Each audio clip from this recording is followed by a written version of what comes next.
I married a man who was dying to save my brother. The marriage certificate felt ice cold in Daisy's hands as the Mercedes silently slipped through the iron gates, swallowing her into a pine-shaded driveway. The scent of aged leather and expensive perfume hung in the air like she was caught between two worlds, one rotting away, the other about to rise. She clutched the red talisman around her neck tightly. Her fingers trembled from the cold, despite the suffocating June heat. The Ashford mansion appeared amid the forest, its pointed roof like a claw, windows like eyes watching her every move. Here, she was about to become the wife of a man she had never met. Harrison Ashford, 32 years old, tech billionaire, dying from a nameless disease. But what his family didn't know was this. Daisy Washington was not just a healer. She was the descendant of a woman who had cursed their entire bloodline. The ventilator hissed steadily like an unforgiving reminder. Marcus lay there, gaunt, his skin gray like embalmed ash. One failing kidney was killing him hour by hour. Daisy sat beside the hospital bed, eyes fixed on her brother's face. They had no money left, no time. The hospital had given their final deadline. She unfolded the letter from the Ashford family. The cold words promised a life exchanged for a marriage, a contract as neat and polished as a death certificate. Her great-grandmother's voice whispered close to her ear, "The power you carry will save someone, or consume you." She thought she could do it, as long as Marcus was saved, but the price was more than just a curse. It was the bloodline she bore on her shoulders, a death for one, or redemption for 100 years. Inside the mansion, the air was thick and heavy, like a tomb. Daisy's footsteps echoed on the cold marble floors. Portraits of ancestors covered the walls, each pale-skinned, bright-eyed, their disdain etched into every brushstroke. From the shadows, a woman emerged. Eleanor Ashford, Harrison's mother. Silver hair swept into a high bun, a gray vest with a pearl brooch cutting sharply across her collar. Her eyes swept over Daisy as if measuring, not as a person, but as merchandise. "We have paid our debt," she said, her voice hard as ebony. "You saved my son. Nothing more." No greetings, no trust, just another transaction between a family used to handing down favors, and a black woman carrying a magic they would never understand. She had once stood at the reception desk of a private clinic, holding a referral form and traditional credentials. The white woman behind the counter barely glanced at her before saying, "We only accept licensed medical certification, no folk remedies." Daisy left, bowing her head but not breaking. On her way out, an old woman selling herbs called her over. "You are of the soul root," she said, voice like wind rustling through pagoda leaves. "The power your great-grandmother wielded saved whole villages. Don't let anyone make you forget that." They might call her a quack or superstition, but every child who had their fever break under her hand, every nightmare vanished when she burned a handful of leaves. Daisy's magic wasn't in textbooks. It ran in her blood, and in the memories of those who had never been saved by anyone else. Harrison's hand was cold, as if just risen from the dead. Daisy was about to pull away, but an invisible force held her hand in place. Skin pressed against skin, breath caught in the space between them, a strange spark shot through her chest. Then, images flooded her mind. A sun-scorched field, a black woman in chains. Her eyes, angry, pained, but unbowed. Celeste Washington. The woman screamed something. While the white man facing her, bearing Harrison's face, turned and walked away. Daisy stumbled back, heart pounding, her hand still numb as if touched by electricity. But deeper than fear was a pain that wasn't hers, a pain passed down through blood and just awakened. Harrison's eyes opened, not confused, not weak. His gaze shone with something alive beneath the surface. He looked straight at Daisy, unblinking. "You're the 13th, he said, his voice hoarse but clear. "The 12 before you are dead. Do you know that?" Daisy didn't have time to answer. Her hands still trembled from their touch. Harrison continued slowly, as if reciting a curse. "You came here to heal me, or to finish what your ancestors started?" The question hung like a blade. Not about medicine, not about money, but about blood, karma, and an oath never broken. Leather shoes clicked on the wooden floor. A man entered. Tall, straight-backed, wearing a suit tailored like a magazine shoot. Cameron Ashford, Harrison's younger brother. He smiled politely, but his eyes were sharp as a blade, scanning Daisy from head to toe, revealing his judgment. "So, you're the new one," he said, his southern drawl sweet as iced tea, but sharp as a razor. "The 13th. Daisy said nothing. It felt like being thrown into a dinner party where every guest hid a knife beneath their napkin. Cameron tilted his head, still smiling. "Do you think you'll be different from the others?"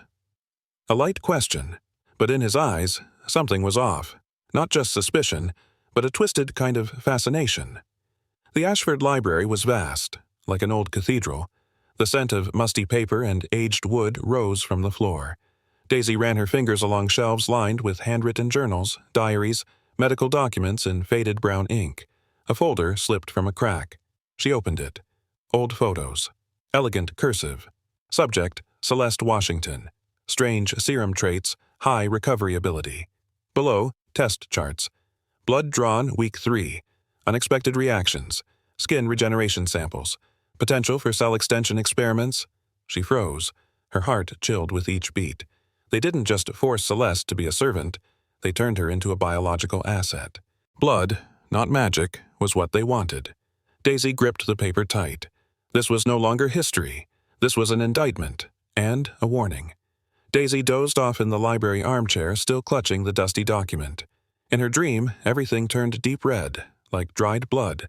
Before her stood a woman, long curly hair, eyes black as deep wells. Celeste Washington. Not a ghost, not a human, a sorrow made flesh. Her voice echoed like wind through the forest. "My blood was betrayed. Now I reclaim it." Daisy stepped back, heart racing. But Celeste did not advance. She just stood still, looking through Daisy, as if staring into her own memory. "I once trusted they would keep their promise," she whispered, healed their entire line, only to be chained like cattle.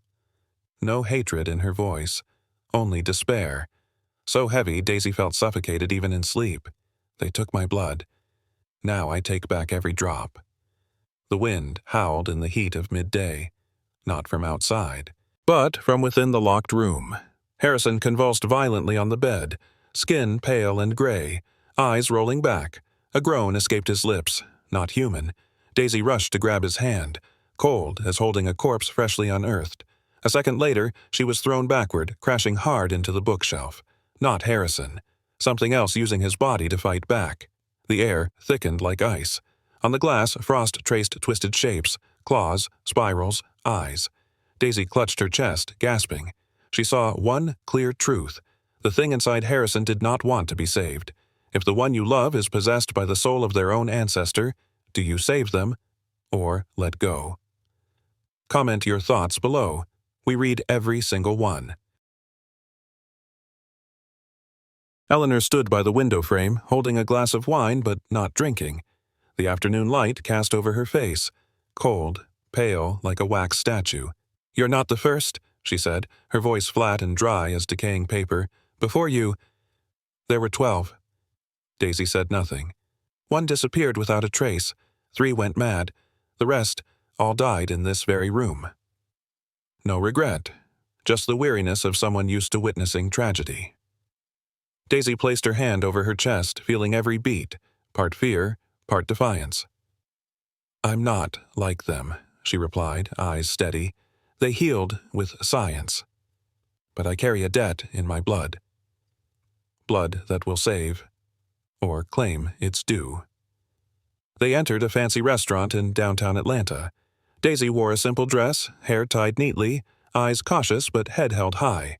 The server glanced at her, then whispered to the manager. A minute later, they were refused service. "Sorry, Mr. Ashford, there's an issue with your table." Harrison understood immediately. His eyes darkened, voice cold as steel. "The issue is because I'm with a black woman?" No answer came, only the heavy silence amid crystal glasses and forced smiles. At the same moment, paparazzi snapped their photos. The next morning, social media exploded. Voodoo healer seduces dying billionaire. From savior to predator? Daisy was stunned, but Harrison did not shy away. He posted a public correction. "She's not trapping me, she's saving me, one day at a time." Love that shows its face. It stands tall, even before the oldest prejudices. The attic was thick with dust. Daisy fumbled among old wooden crates where the maid said no one's cleaned since great-grandfather's time. A small box lay alone in a corner. The lock was rusty but opened easily, as if it had been waiting for her. Inside was a diary, leather-bound and frayed at the edges. The first page written in brown ink, Sarah Washington, 2003. Daisy's hand trembled. Sarah, her cousin who vanished after a research trip to Atlanta. Everyone thought she'd run off to start a new life. No one knew. She had been here too. The last page was crumpled, ink blurred by tears. His sickness isn't just a curse. It's guilt turned to blood. If you read this, don't seek revenge for me. Forgive him. Forgive yourself. Daisy's heart tightened, in a place filled with hatred. The last words were a plea for mercy. Cameron stood in the shadows, leaning against the door to the backyard. The wind blew, making his white shirt billow like a curtain hiding his emotions. "You want to know why I'm different from them?" he asked without looking at Daisy. "Because I'm not really an Ashford." Daisy turned sharply, heart pounding. "My mother was the black maid in this house. They wouldn't let me carry her name. No Washington on my birth certificate. Just illegitimate child and a hush money settlement." For the first time, Cameron's voice cracked, like years of silence breaking free. "Half-brother, I live in the same house but always outside every door." Daisy had no words, not because he was mixed race, but because her own family had once abandoned people like him too. Not all wounds are visible. Harrison lay still, cold sweat on his brow. His chest rose and fell in shallow waves as if gripped by an invisible hand. Daisy held his hand, cold as a gravestone. Behind her, Cameron's voice rang dry and sharp. "Do you know why my mother really brought you here?" Daisy didn't turn around, but she felt her heart slip from her chest. Not to heal, but to finish. He stepped forward, placing an ancient book on the table. The page was open. Faint words appeared. "Only when Washington blood ends in Ashford will the cycle stop." Daisy stepped back. "No," she whispered. "Yes." Cameron nodded. "You are the chosen one. Not to save, but to end." She came to heal, but everyone around her wanted her to kill him. When fate is paradox, choose love or choose release. The stone door slammed shut behind Daisy. Cold air rose from the deep cellar, whispering through the cracks like voices of unsettled souls. She lit a flame, the dim light revealing the cramped space. Dust-covered wooden shelves held charms, herbs, leather-bound books, faded red scarves, all relics of healers who had come before. A broken necklace fell at her feet, inscribed L. Freeman, 1997. In the corner, charcoal writing appeared, trembling and desperate. "Love is the only curse that never betrays." Daisy pressed her hand over the words. It was no mark, it was a guide. They tested blood, tested fire, tested sacrifice. But, perhaps, no one had ever tested love. In captivity, the only thing left was faith. That love, however small, is the strongest magic ever known. A soft groan came from the bed. Harrison stirred, eyes opening, cloudy like mist but glowing with light. "Daisy." He called her name for the first time. No sarcasm, no doubt, only urgency, like a drowning man grasping for air. "Please, don't let me die without knowing what love is." Daisy froze. Her heart skipped a beat. He grasped her hand, still shaking but warming, not from magic, because he chose to touch her as a man, not as a patient. She said nothing, just squeezed his hand gently. Not for the curse, not for obligation. For the first time, she chose to stay, for herself. When fate writes an ending, can love write the first line? A cold wind swept across her skin. Daisy stumbled.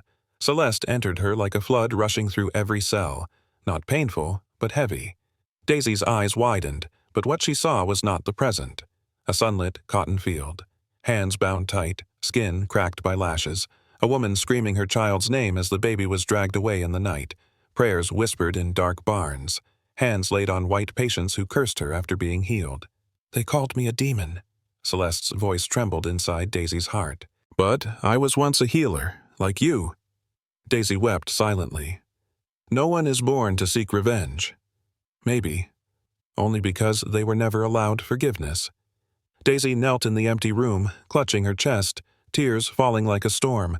Celeste's voice still echoed in her heart, trembling and dry as cold ash.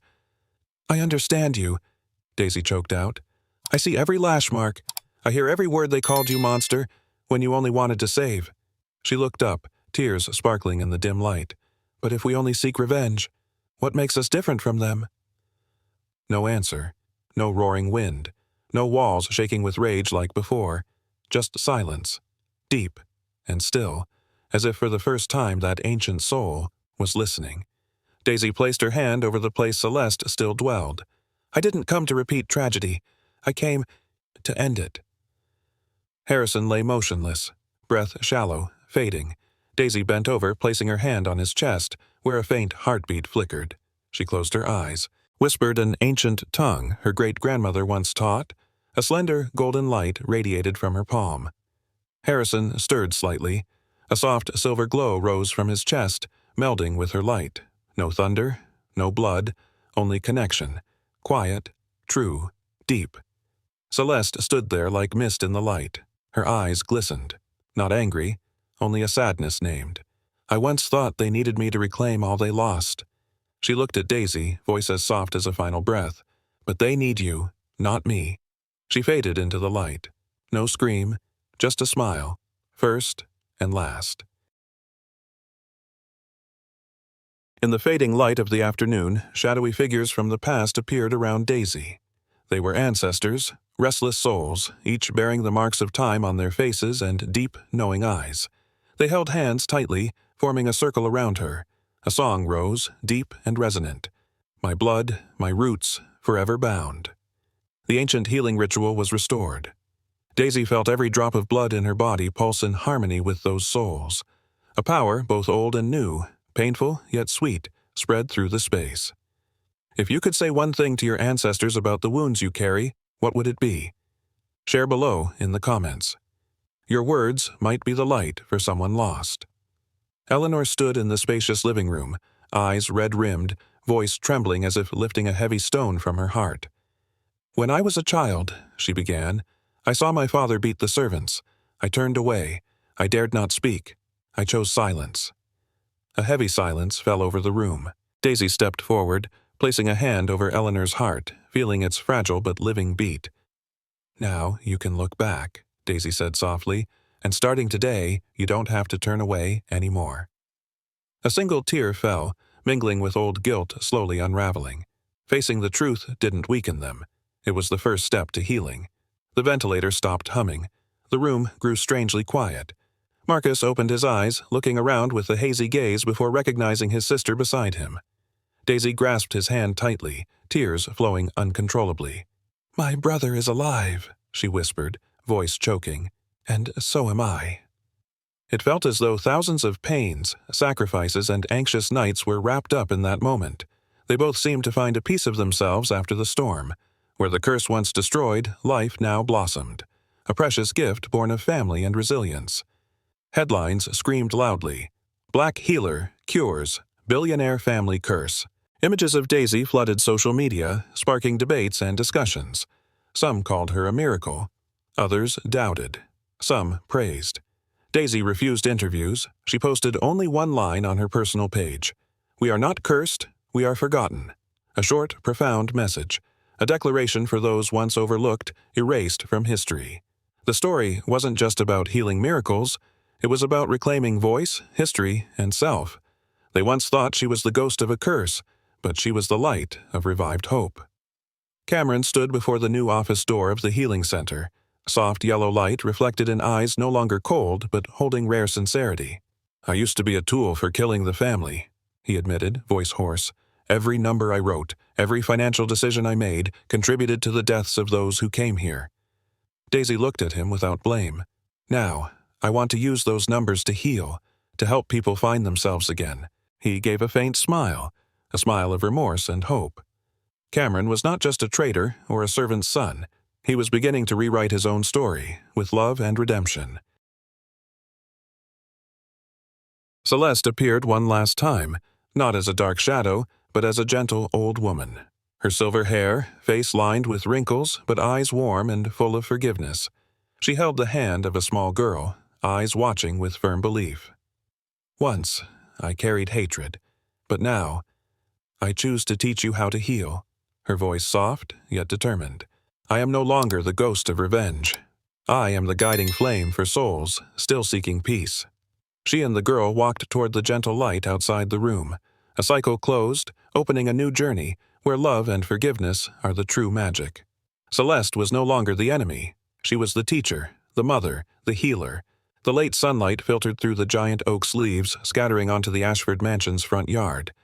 Daisy stepped forward, her white dress flowing softly in the breeze, hand in hand with Harrison, the man she once came to save, now the man she chose to love.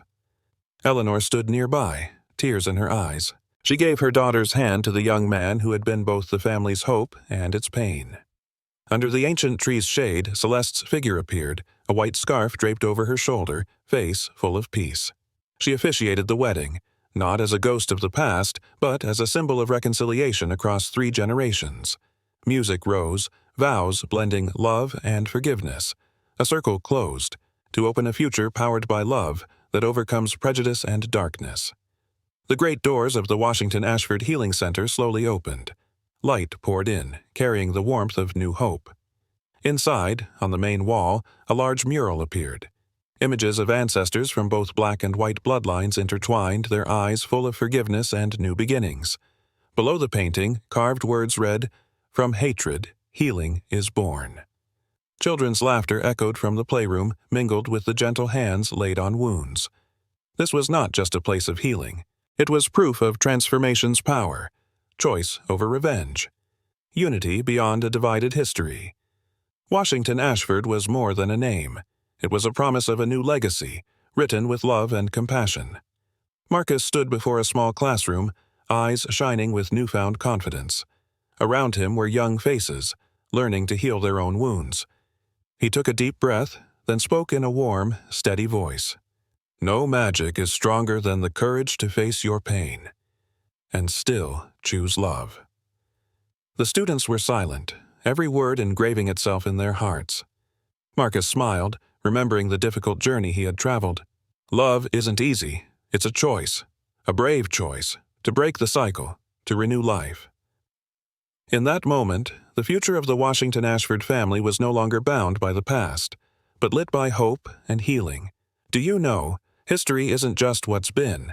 It's the story we choose to tell and how we choose to live on. How will you rewrite your history? With revenge or with forgiveness? With pain or with love? If you've ever carried pain that wasn't yours, the pain of ancestors, of family, of unspoken prejudices, comment below. I choose healing. Let Daisy and Harrison's story be proof. Love and forgiveness can break any curse and turn pain into strength. If you loved this story, don't forget to like, share, and subscribe to join me in exploring more amazing journeys. Thank you for staying till the end. See you in the next story.